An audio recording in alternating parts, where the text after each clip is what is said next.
Hey everybody, welcome back to Touchy Reactions, Sabaton Army. We've got another good one for you today. I'm finally getting around to check out the song Coat of Arms. I got a couple people who requested this way back in the day. Sean Aries and Stealth Cloud Chaser.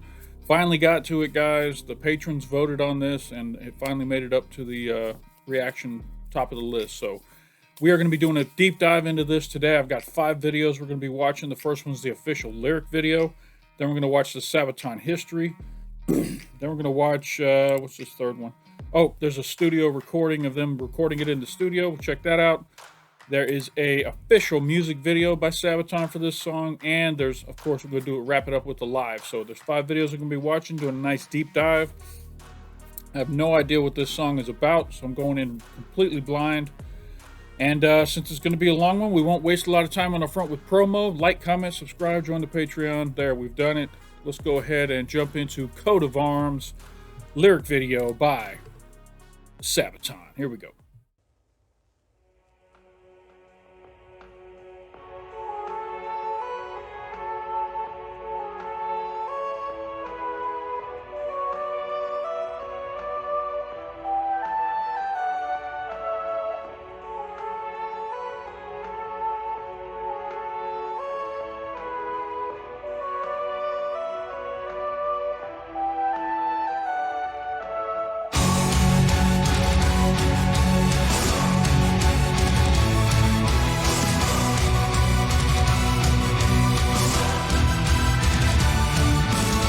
I can tell right now this is a little bit older Sabaton. It's got some keyboards in there, and newer Sabaton doesn't have a lot of keyboards. So I'm guessing this is from the era when they had a keyboard player.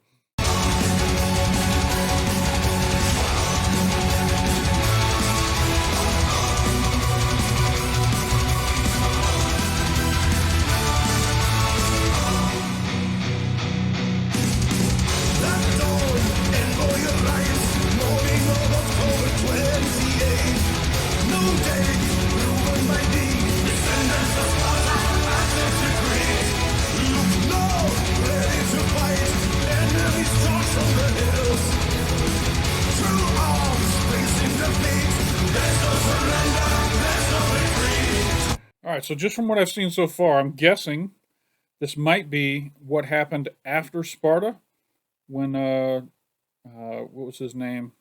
Xerxes and his army made it past the 300 at the gates of Thermopylae. They then had to go fight. I'm just guessing that's what we're talking about here, but I might be completely off. Let's continue and see what happens. Like the song so far.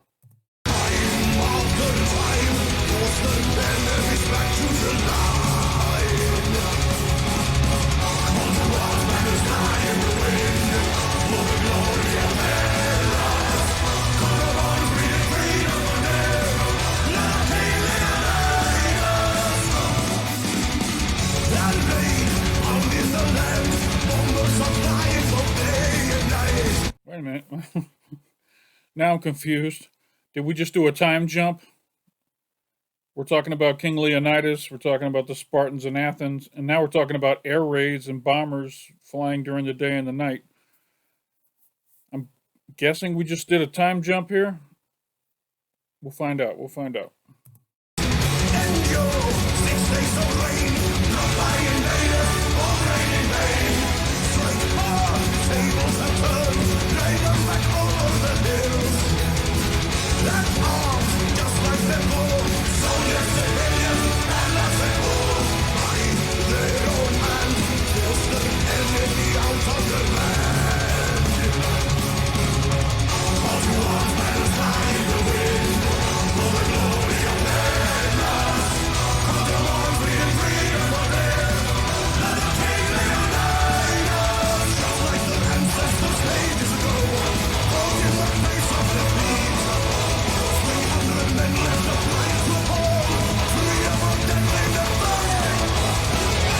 All right, before we get into the guitar solo, I'm starting to think I understand what this is now. This is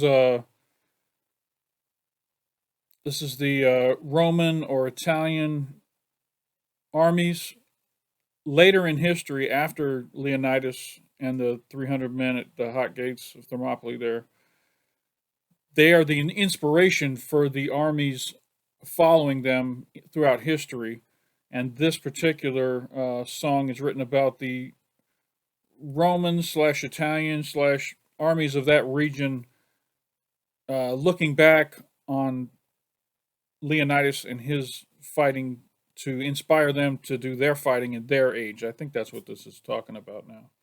So there's, Leonidas didn't give up. He fought real hard, and we're going to do the same because that's our heritage. That's who we are. That's the people of this land. That's what I'm taking away now. I think that's what this is about.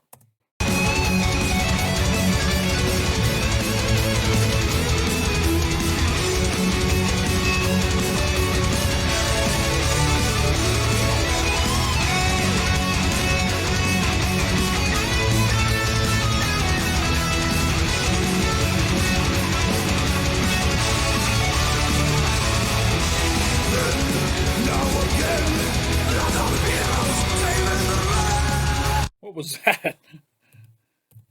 What was this Blood of Heroes there? It sounds like Joachim blew his voice out when he says Blood of Heroes.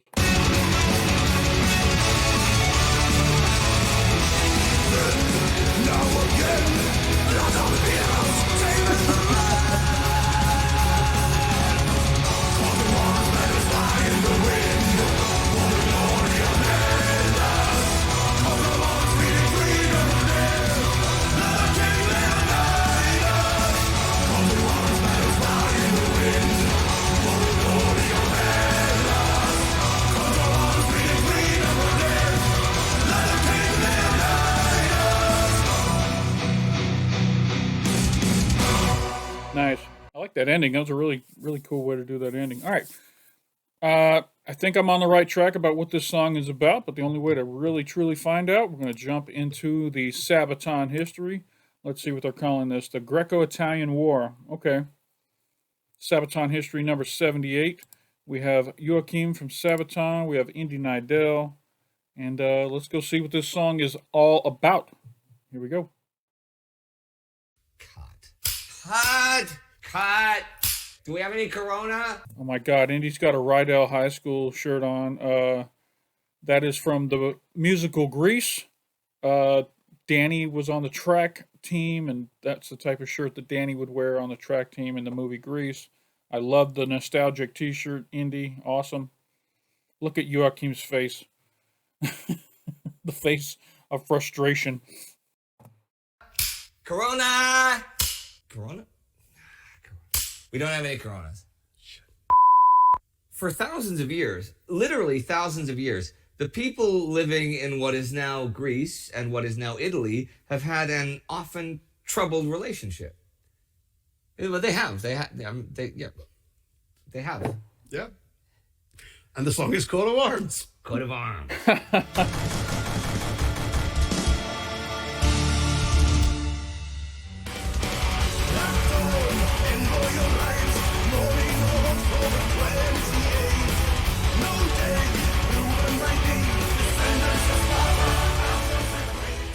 In the late evening of April 7th, 1939, the ousted Albanian king Zog approached the Greek border. His turbulent reign had ended in flight as Italian soldiers began landing on the Albanian shores. For Italian Duce del Fascismo Benito Mussolini, the occupation of Albania was the next step to empire. It was the gateway to the Balkans and possibly the Eastern Mediterranean, where subjugated nations would provide living space for Italians and be exploited for their resources and raw materials. However, even the peaceful invasion of Albania had not gone as smoothly as the fascist press had reported. Italian generals were already voicing their concerns about the lack of planning and about the haste with which the underprepared soldiers were shipped over. But Mussolini's ambitions were not to be deterred by criticism. Fast forward to summer 1940. Although Italy is allied with Germany by a pact of steel, the Italian dictator has clearly become the junior partner in that coalition. Mussolini needs a triumph, something big to elevate his status, something great. Now, the invasion of Albania had caused Italo-Greek relations to hit rock bottom, though they had been strained since the end of the Great War. I can't help it. Every time I hear the name Albania, I have a flashback to my childhood watching the TV show Cheers, where the character of Coach was trying to learn history, and he was making up songs to remember how to remember history or geography, whichever one it was. And when he got to Albania, the song was Albania, Albania, it borders on the Adriatic. Albania, Albania, you border on the Adriatic. Your land is mostly mountainous, and your chief export is chrome. You're a communist republic. You're a red regime. Sing it. And that damn song has been bored into my head ever since I was a child. So every time Indy mentions Albania, my mind flashes to that scene in Cheers where Coach is singing that song. So sorry to interrupt this with that minor bit of flashback trivia, but I just thought it'd be something to share. Here we go. The lackluster peace treaties then had left both countries with lingering animosities about unfulfilled promises and rivaling ambitions in the Mediterranean. Now, with the new war, Italian hostility towards Greece intensifies rapidly. Italian troops were already concentrated at the Albanian-Greek border, and a Greek cruiser, the Ellie, had even been torpedoed and sunk while anchored at port. As the head of the Italian military, Mussolini begins to plan his coming offensive against Greece. In his mind, the Italian army will steamroll in, and Hitler and the world will learn of his triumph from the newspapers. On October 15th, Mussolini reveals his plans to his generals. The Italian offensive will overrun the Greek defenses in northwestern Greece, then attack towards Epirus, Salonika, and the Ionian Islands. The Italian generals are taken aback by the overly ambitious plan, and even more so when they realize they have not even 2 weeks to prepare for it. On October 28th, 3 o'clock in the morning, a telegram reaches the Italian ambassador to Greece, Emanuele Grazzi. It is an ultimatum. The Greeks are to permit Italy the occupation of certain strategic points in the country, or there will be war. They have 3 hours to comply. Wow. Grazzi immediately meets with Greek Prime Minister Ioannis Metaxas. The embarrassed Grazzi cannot hide the fact that this ultimatum is designed to be unacceptable. Its deadline is far too short for negotiations, nor are there supposed to be any. Grazzi cannot even answer Metaxas' question as to which strategic points the Italians want to occupy, since he doesn't know. Metaxas reluctantly says this can only mean war. Grazzi replies that war could still be avoided, but Metaxas says, ochi, no, that while Greece does not want to go to war, and they very well might lose, Greece will not forsake its honor. Metaxas had done his best to not provoke a war with the Axis powers so far. The cruiser incident had been brushed under the rug, and even poor King Zog had not been allowed to stay in the country for long. But this is too much. Greece had a long history of being a fairly divided nation, always close to civil unrest. But Metaxas Ochi unifies the country overnight. One newspaper writes, "Today, there is no Greek who does not add his voice to the thunderous Ochi. Ochi, we will not hand over Greece to Italy. Ochi, Italian ruffians will not set foot on our land. Ochi, the barbarians will not desecrate our Parthenons."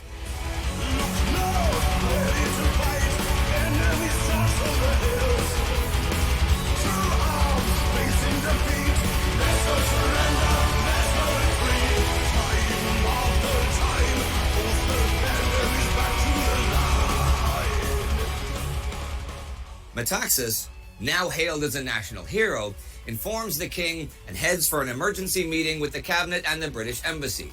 The Greek military is not at all modern and mostly equipped by foreign manufacturers. It barely has an air force and only a handful of tankettes. Can Mussolini's self-proclaimed invincible army be stopped?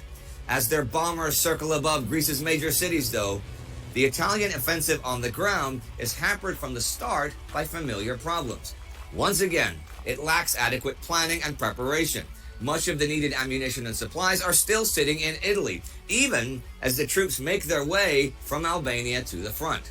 Other than the trained Bersaglieri, Alpini, and Blackshirt divisions, much of Italy's manpower is inexperienced and under-equipped conscripts, neither familiar with combined arms practices nor with their new officers. And the timing is terrible. It is mid-autumn in the Balkans, and the weather worsens by the day. Plagued by torrential rains, the Italian Corps is behind schedule from the get-go. On the right flank in the Epirus sector, the Bersaglieri, supported by the armored Centauro division, make their way towards the swollen Kalamas River. At first, they encounter only light resistance, as the Greeks just delay them with small skirmishes. See, Epirus has been the gateway into Greece for invaders since ancient times. Too often, rulers consider themselves to be so invincible that they can just walk over smaller countries. But how many times have we seen examples of how small countries do not just roll over easily? Sabaton has done many songs about David and Goliath type situations when it comes to holding back massive armies from just rolling through a country. Sweden against Russia. I want to say Croatia. I don't forget who they were against. I forget who they were against. Poland holding back the Germans as long as they did, 40-1. It's just not in human spirit to just bend over and take it the way that some of these dictators and powerful leaders think that everybody's just going to let them walk through there. Heck, the United States and Afghanistan, Russia and Afghanistan. Everybody in Afghanistan, they just think that these people in the hills are going to be easy to wipe out. The United States and Vietnam. There's so many tiny countries that on paper it looks like it would just be a walk in the park, but tiny countries who know their region, know their weather systems, and have a strong will to fight, often are able to hold back massive armies. Look at what's going on in Ukraine and Russia right now. Ukraine is tiny compared to Russia, and Ukraine is still holding them back and giving them hell over there. So, this is the story has not changed throughout history. It continues to repeat itself. Once again, the Greek main force withdraws to well-prepared defensive positions. General Alexandros Papagos, in command of the Greek forces, has spent the last few months preparing his army for war. He advocates an elastic defense, meaning he would give up territory in order to face the Italian army with a coherent defensive line. It will prove to be the correct decision. Further north in the Pindus Mountains, the soaked and exhausted Italians of the Iulia division make their way through ice and snow.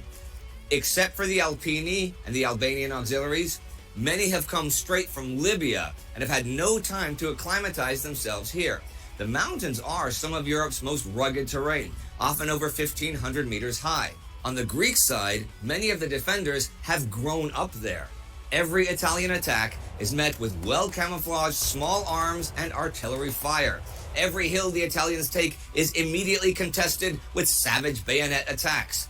Slowly, the Italians still advance some 30 kilometers towards Kalpaki, where the Greeks will make their stand. With reinforcements brought from the Bulgarian border, they destroy the attackers. Barely escaping encirclement, the Iulia division retreats with heavy casualties. The Epirus front fares little better. Unchallenged by Italian artillery, the well-fortified Greeks can engage the attackers with machine guns and mortar fire. Fiat tanks are obliterated by well-prepared artillery zones and tank traps. Mussolini urges his troops forward, but the defenders keep the upper hand and are steadily reinforced.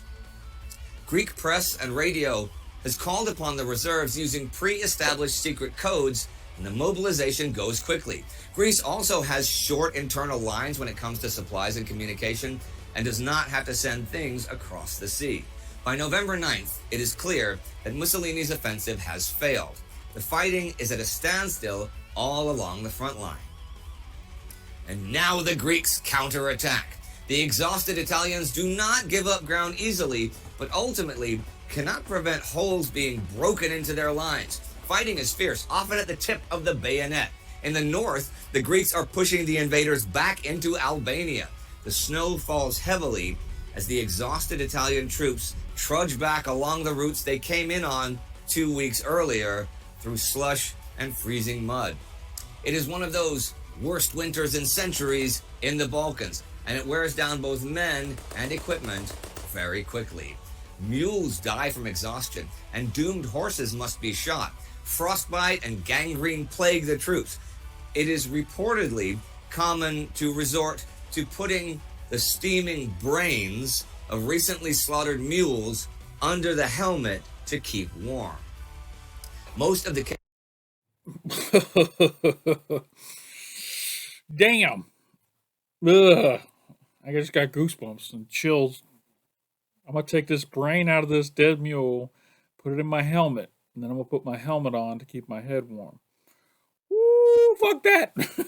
I don't know. I guess you'll do some crazy shit when you're freezing. You'll do pretty much anything to not be freezing. So I guess it makes sense, but what a fucking visual. Jesus. casualties are from hypothermia and frostbite caused by exhaustion and lack of medical treatment. Desertions increase, and it is an unfolding disaster for the Italians. By mid-January 1941, the Greeks have pushed to Kortra and towards Klissura, but their own supply lines have reached their limit. The bad winter weather affects the Greeks as well, to the point where women and children are journeying through the snowy mountains carrying shells and ammunition on their backs. But the Italians have pulled back to a more easily defendable line, and the front becomes static once more. Metaxas dies on January 29, 1941. Shortly before his death, he has a bleak premonition. Greece is fighting a heroic war, worthy of Hellas of yore. But even if it successfully preserves its honor, how long can the country hold out? If the Germans get involved, will it all be for naught? The German Führer is indeed eyeing Mussolini's failure with increased annoyance. He's already sent him a strongly worded "I told you so" letter, and now the Italian ambassador is asking him for help.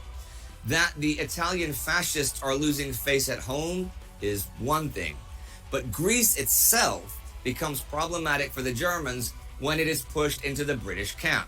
At first, it's resupplied with ammunition, with aircraft, and now there are rumors that a British expeditionary force is to be shipped in from Alexandria. Greece might become a danger to Hitler's southern flank.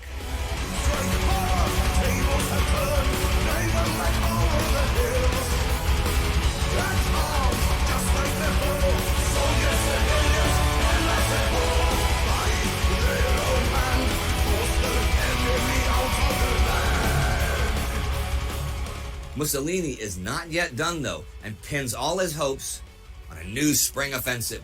On March the 9th, a massive artillery bombardment rains down over the Greek lines in the Pindus Mountains.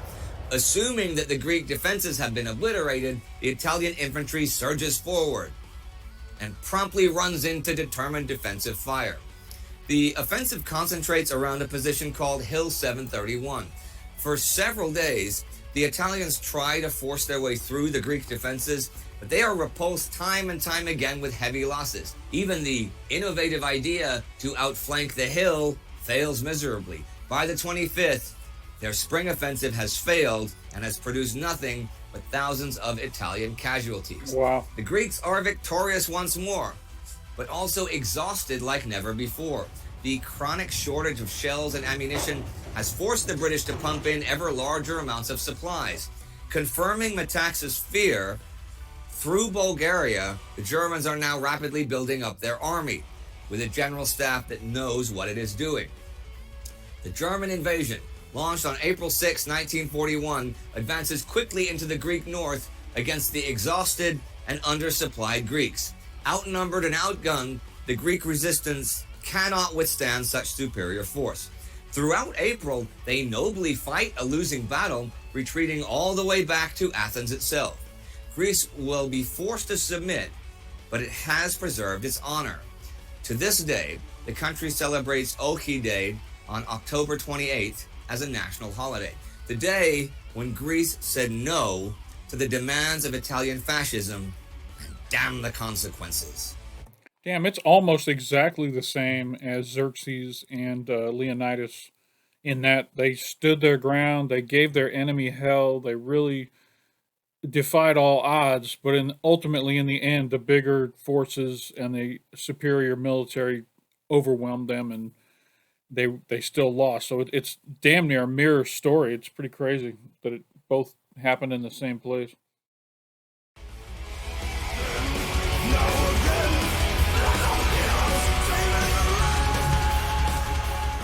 Blood of heroes. All right.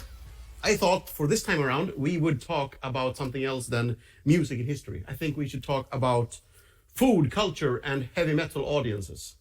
Okay. Cool. Yes. Yeah. And Greece is a perfect example for. Yeah, I know. excellent I food. love Greece. That's you can Yeah. see. Oh my God! Now I get it. Greece, Greece. Okay. Very nice, Indy. Very nice. Did you not notice? You didn't notice that I was wearing this? Greece. Sorry, I Greece. see what you did there. Sorry. Oh I my know some of you God. don't get it. No. Look it up. Southern Hilarious. Europe in Fucking hilarious, Indy. Nice. general. No. It is such a pleasure to perform. I mean, it's fun to play heavy metal anywhere, I guess. Yeah. And I would say 9 times out of 10, I'm enjoying the shit out of the show. Yeah. But there is something special about certain places, and Greece is one of them. And I don't know what it is. You know, play Athens, Thessaloniki, or anywhere, and they're not only singing the words, they're singing along in the guitar riffs. Oh, And, cool. and they're so Okay. loud, I can hear you guys over the monitors. Wow. So we played this song, Coat of Arms. Yeah. Coat of Arms, banners fly in the wind. Doo-doo. Wait. You hear them do go, it again so that they doo-doo. can sing along. But when did you guys first play in Greece? I think it was 2008 or 9. I can't remember actually. Okay. So it was a while ago. It's one of those things that I think we are extremely lucky when we get to tour. I mean, you touring musician yourself, how much it sort of broadens the mind Oh, absolutely. to travel, to Yeah. meet people from other cultures, and notice, and to yourself sometimes going to a very different place, feel like a stranger, and you're the one doing all the stupid shit. You Yeah. know, like Oh, yeah.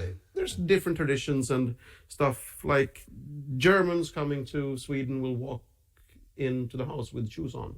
You don't do that in Sweden. You don't do that in Sweden. They don't do that in America either. And then you have My mother thinks it's weird that I take my shoes off when I go to my mother's place in Texas. She Yeah. goes, I'm like, why does it bother you that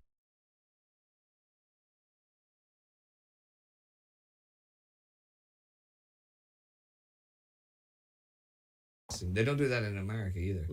And then you have My mother thinks it's weird that I take my shoes off when I go to my mother's place in Texas. She Yeah. goes, I'm like, why does it bother you that I take them off? I can understand it bothering you the other way around if you have, but okay. But now, how many times have you played in Greece? I don't remember. Should be about 5 times or something like that. Wow. Okay. I didn't realize there was that many. I thought it'd be 2 or 3. Oh no, I think 4 or 5. I've been on a few festivals, been there on tours 3 times, I think. So that's my guess. But I mean, to be honest, I'm not trying to be a dick here. Honestly, I don't know how many times I've been in certain places. Did you I play know like I was hundreds in, and hundreds of shows? yes, so it's, thousands of shows by now. And I mean, I know I was in London for over 10 times before I saw Big Ben, Okay. which is Wow, weird. But that is it weird. just happened that way. Do you notice, since you're obviously eating fantastic Greek food when you're in Greece, right? Because Greek food's awesome. Everybody likes Greek food. Do you notice a difference in the Greek food between, say, Athens and Thessaloniki and stuff? There is a slight difference, yes. I mean, Greeks will know a big difference. Oh you know, yeah. I'm not sure I could specify them now from my memory, but I remember being there and people, which is one of the things I love about touring. When you go out, you meet somebody, maybe it's a promoter, maybe it's a friend you have in that city, and you sit down and you eat street food or whatever, and they tell you about the differences between food and that's cool. And they really want to take you to a place that really shows off the local culture. Yes. I very much like that. So it's one of the great pleasures of touring is not only, the heavy metal and the shows, which is the main part, but also anything, meeting people, going to restaurants, trying the local food, or just fucked up experiences. Because sooner or later, I don't know how many times. They rarely drink alcohol, these guys. Yeah. But when they doesn't do. happen at all. I don't know how many times over the years we've been asked outside the tour bus or, in some situation, hey, you want to go, a rock bar or karaoke bar or the bar, whatever it is. The bar. Oh my God, I would love to see some footage of Sabaton doing karaoke. That would be amazing. I mean, obviously, you got to think they're not going to do their own songs. They're going to do songs from other bands. Got to be fun. Got to be fun. If there's any footage out there, y'all let me know. The bar, Yeah. and it's just around the corner. And we've been walking for anything, they say 5 minutes. It's always 5 minutes to the bar. And they fucking never know where it is. I don't know how many times we've followed people. Oh, I think it's here. Oh, it's just around the corner, guys. We've been walking for 15, 20, 30, 45 How do you minutes. not know? If we were in Stockholm and I wanted to take you to the bar, even if it was a 30-minute walk away, I would know where it was, the bar I wanted to take you to. Yeah, well, it's happened too many times on tour. Now, ladies and gentlemen, you hear that. When you meet Joachim and the boys on tour, Yes. and you want to take them to the bar, or le bar, Le could bar. be in France. Yes. The bar. That's not Germany, by the way, in case you were thinking. That was the northern part of Switzerland. If you want to take them there, make certain you know where you're going, because you're only gonna disappoint them and piss them off. And Don't tell us it's 5 minutes walk when it's 45 and you don't know where it is. Let's take an Uber and get there. or Yeah, say yeah. it's 45 minutes walk, but I don't have money for the taxi. And maybe he'll say, "Oh, I'll pay for the taxi," or he'll say, "No, the hotel has a bar, and it is a 5-minute walk from here." Yes. So, That happens too. Hotel bars are underrated. oh, they particularly in certain parts of the world, like in America, hotel bars are, especially once you get out of the northeastern cities like New York or Boston and stuff. In Houston, there's only a few hotel bars that are worth going to, because they literally are. Otherwise, it's for the business. There's no reason to go to a hotel bar. But in Stockholm, there's some great hotel bars, brilliant, yeah. Great clubs with great DJs and great music and stuff. Yeah, that's right. It's mostly a European thing. I Yeah, think. it's very much. Yeah, it's also something about the proximity to the bed. In case you get lucky. There's got to be some generic funk that they can put on it. Oh, yeah. See, we're nodding in this rhythm. Follow us in this rhythm. All right. I'm gonna let you guys go for today, and I realized that our talk was not much about Greek history and Greek coats of arms, but so many thousands and thousands Trojan of horse? Trojan horse, which good call. Nailed it, huh? Yeah. I mean, if anybody nailed it, it's one of those things. Even like 3,500 years later, people are like, remember when they nailed it? They nailed it. But since there's so many thousands of films and television things about Greek history, we thought we'd avoid it, except for this, because there is going to be a link up here, because we did a lot of coverage of the Greco-Italian War and our World War II in real-time footage, and particularly in early March when it really, really heated up. So I'm going to link you to an episode right here, and I'm going to tell the editor which one in a minute. It's going to be good. Right there, okay? Right It's going there. to be really good to watch. No, seriously, we did some good coverage of the whole war and the World War II in real time. I'm Kermit the Frog. I'm Miss Piggy. Get out of here. He is so Miss Piggy. We'll see you next time on Sabaton History.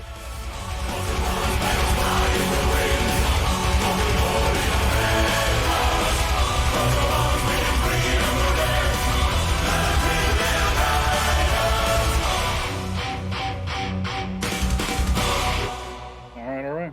All right, everyone. You know the drill. You click, click, click, click. Get some subscriptions. Check out Indy's other channels. Become a Patreon. That's it. Get the fuck out of here. Yes, as always, please support Sabaton History on Patreon so that they can continue to put out these great history lessons for us. This was great. I learned a lot in this one. I didn't know hardly anything about the Greco-Italian War. Shout out to the Greek soldiers who stood their ground as long as they could before they were finally overwhelmed by those Axis powers, those big, nasty Axis powers that were able to crush them eventually. Great song so far, great history. I'm having a good time with this one. Let's see what is next. Oh, this is going to be the studio recording of the song. This ought to be fun. We haven't done too many of these on the channel, so let's go ahead and jump into this. This is Coat of Arms studio recording live 2015. Here we go. Their coat of arms!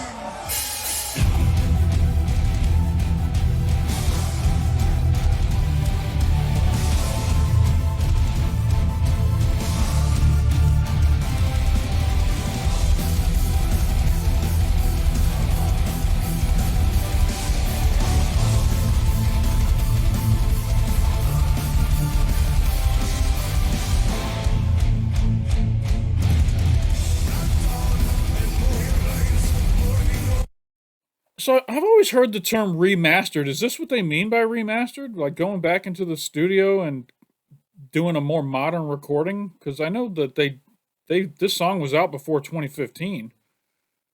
So I'm confused.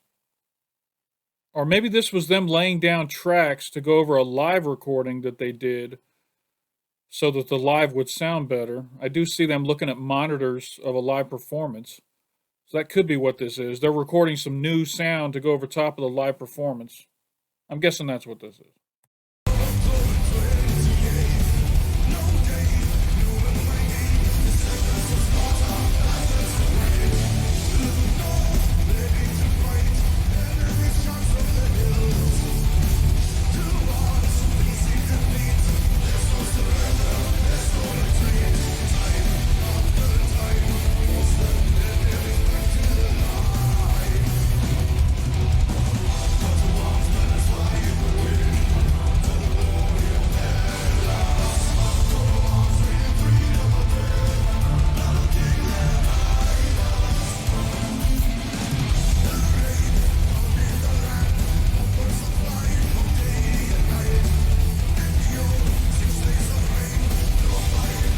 It's interesting to me that they're all in the same room. Typically, you want to record each track separately so that you can manipulate them in editing. The fact that the guitars and Joachim are all in the same room and none of them are wearing headsets, that's a little interesting to me. Maybe they wanted to get that mixed sound. I don't know.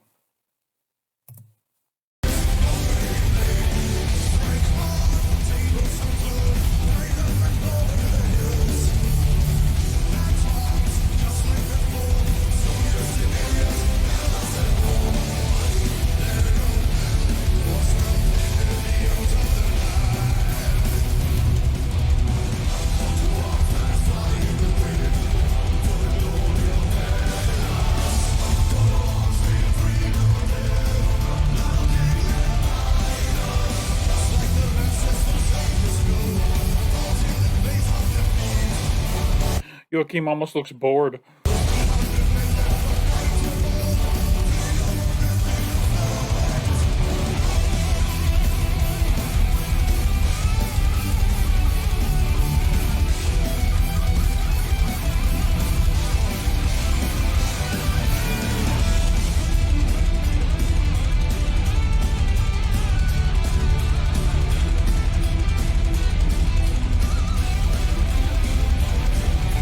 That guitar solo sounded better right there than it did on the lyric video I listened to a minute ago.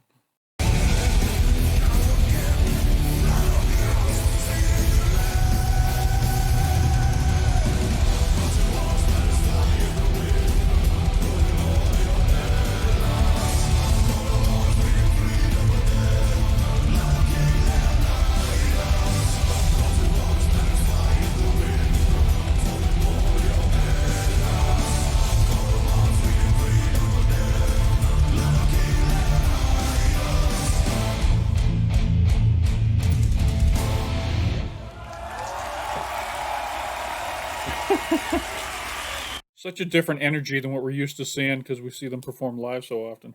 All right, I believe our next video is going to be the music video itself for this song. Be interesting to see how they put this together. We don't get too many Sabaton music videos. Probably going to have to put words over the screen for this one so it doesn't get the copyright hit, but let's go ahead and check it out. This is Coat of Arms official music video by Sabaton.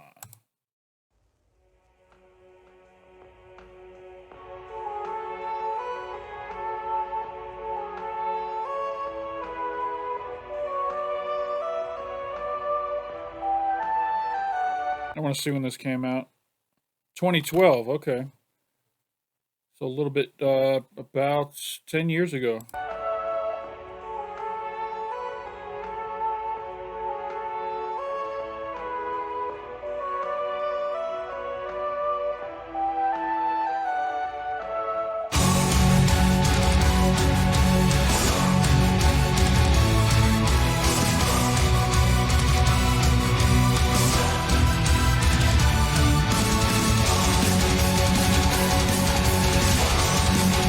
Looks like I was wrong about the keyboard, too. I don't see the keyboard player in this lineup, at least not right now.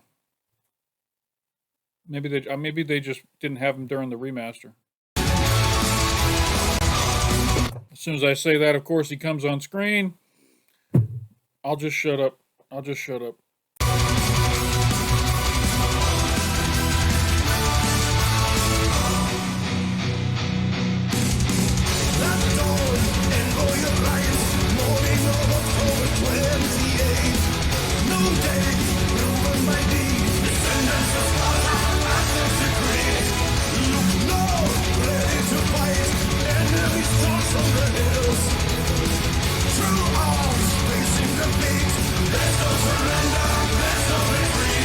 It's funny how a song hits differently after you know the history behind it. So obviously, when I saw the lyric video first, it made me feel one way.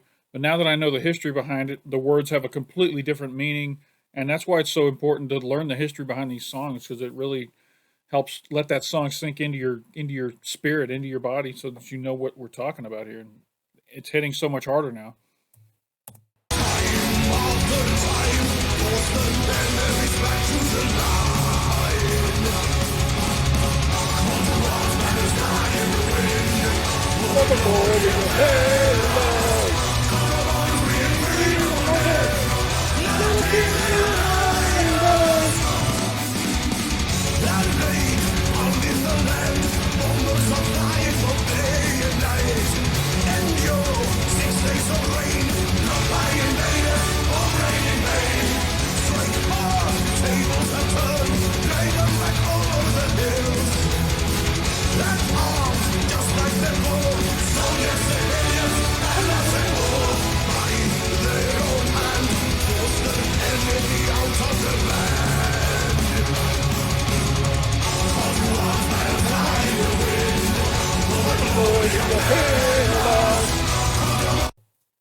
I thought I saw something. I'm pretty sure I didn't. I'm going to just go back real quick.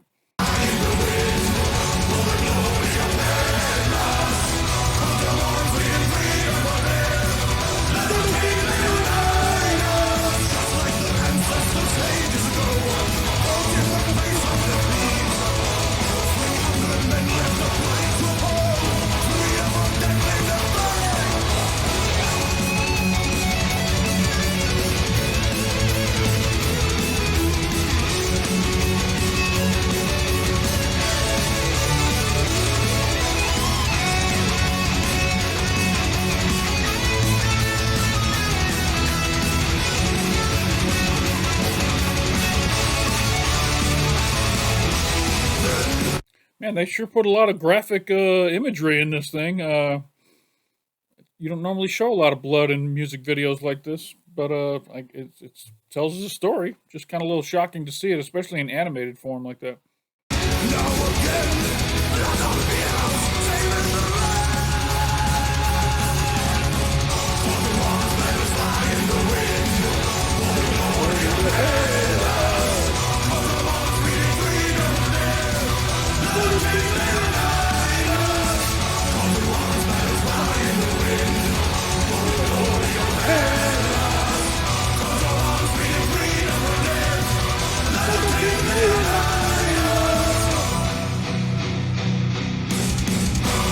Hell yeah. Good song. Very, very good. Alright, let's wrap up this deep dive the way it needs to be wrapped up, with a good live performance. This is Hellfest 2010.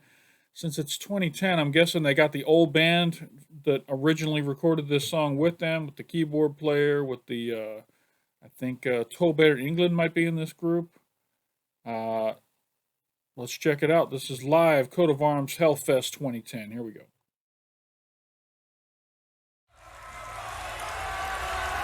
Bonjour les gens! Comment ça va?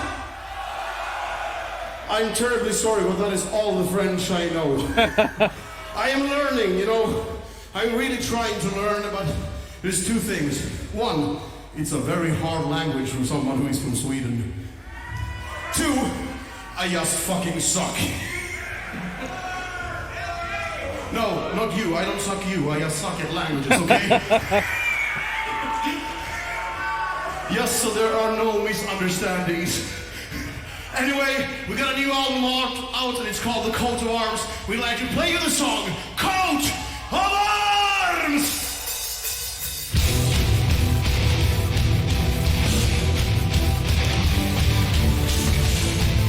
I wonder if I should skip this one and go to a live performance from Greece. There's got to be one out there. Also, this crowd, if he just said this is a new album, this crowd may or may not know this song. All right, I'm going to go look and see if there's a good live performance in Greece. I know Joachim said that the Greek crowds are really cool. I'm going to go check it out. If it looks like it's a good thing, we'll switch over to it. If not, I'll come back to this. Be right back. All right, so I'm back. I did find a live version. This is from 2017 in Athens, Hellas. And it looks like it's got everything we're looking for in this live performance. So if you guys were really hoping I would watch the other one, I apologize. I think we should stick with what Joachim says. You got to watch the live version from somewhere over there in Athens, Greece, that area. So we are going to watch this version of it starting right now. Here we go.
I fucking love crowd participation songs, man. It takes it from we're watching you perform to we are all performing as a group, and it's fucking amazing.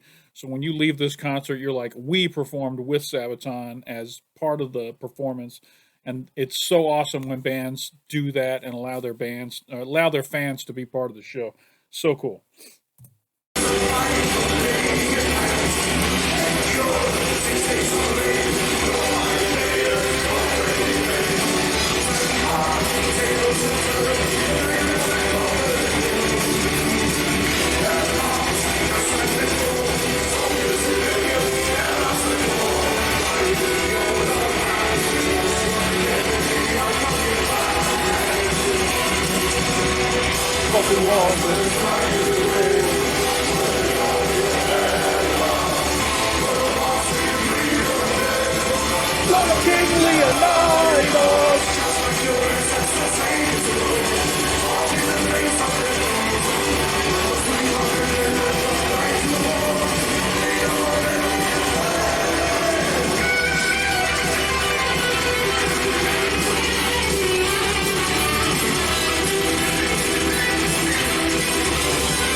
Tommy and Chris tearing it up.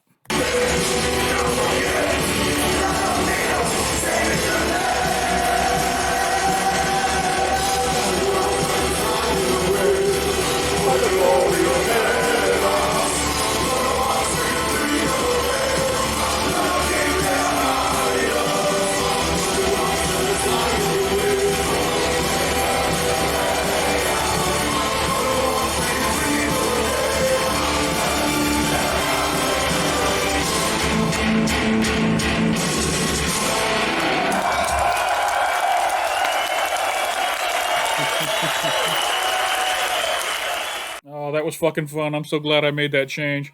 All right, that was awesome. I love the song Coat of Arms. It's probably not in my top 5. I don't know. Might be in the top 10. Might be. It's got a great story behind it. It's a good, catchy song. It's got a great hook. It's got a great melody to it. It's a good Sabaton song. I'm not going to say anything negative about it at all. Very good, very good. All right, so I'm glad Stealth Cloud Chaser and Sean Aries, we finally got around to it. I'm sorry it took so long, guys. The patrons have been voting over on Patreon about what I'm recording, and it finally made it to the top of the vote. So shout out to all the patrons who put this one on the list. This was a good choice. If you guys enjoyed this reaction, hit that like button down below. It doesn't hurt you at all, and it helps me, makes me feel good when people like my videos. I enjoy doing these deep dives for Sabaton.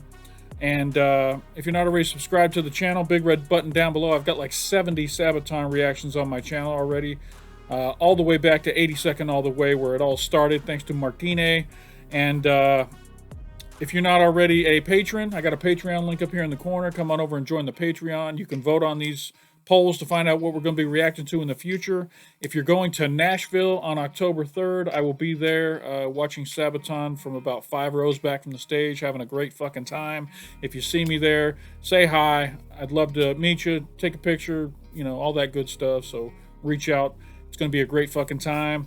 And that's all I got for this reaction. So appreciate you stopping by, and don't forget to come on back.